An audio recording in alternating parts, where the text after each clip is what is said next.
हम देखेंगे। सवाल है क्रोमेट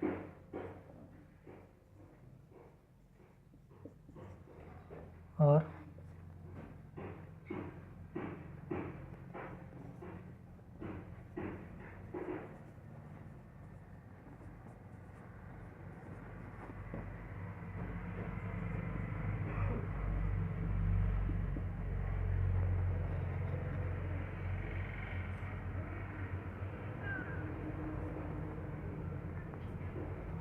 क्रोमेट और डाइक्रोमेट आयन की साख्त बनाइए, है ना। तो इसकी साख्त किस तरह बनाएंगे हम? क्रोमेट आयन ले लेंगे पहले,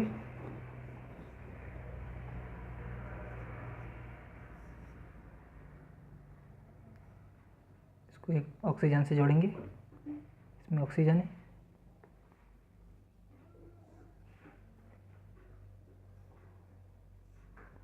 इनको ऑक्सीजन बताएंगे। इस तरह से इसकी साख्त है, ये क्रोमेट की साख्त है, क्रोमेट आयन, है ना।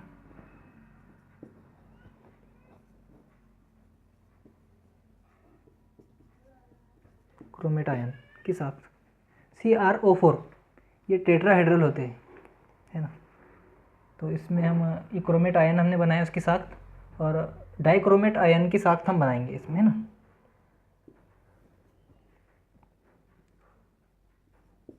अभी क्रोमेट आयन इसी तरह दूसरा एक बनेगा, उसको हम किस तरह से बॉन्डिंग कराते हैं उसकी, ये देखेंगे हम। क्रोमेट, इसमें O है, इसमें एक O लेंगे, और इसी तरह इसमें एक O लेंगे।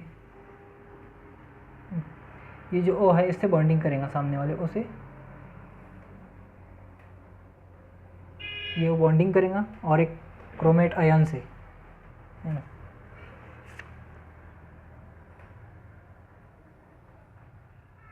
और एक C से बॉन्डिंग करेंगे, इसी तरह से ये बॉन्डिंग होंगी।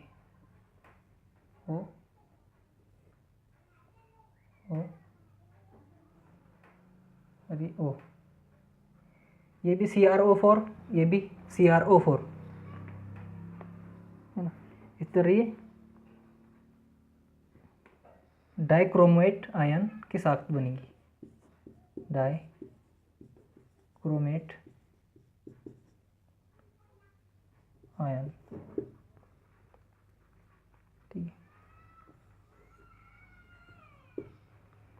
2-, ठीक है।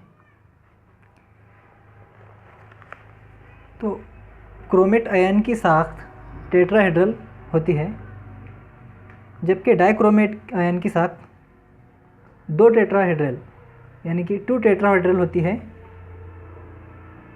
2 टेट्राहेड्रल में एक सिरे कॉर्नर पर साझेदारी करके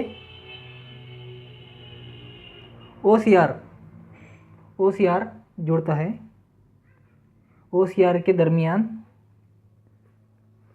120 डिग्री का ज़ाविया बनता है। साझेदारी करके 120 डिग्री का ज़ाविया बनता है, साझेदारी करके। इसी तरह क्रोमेट आयन से क्रोमेट आयन से डाइक्रोमेट आयन बनता है, ठीक है।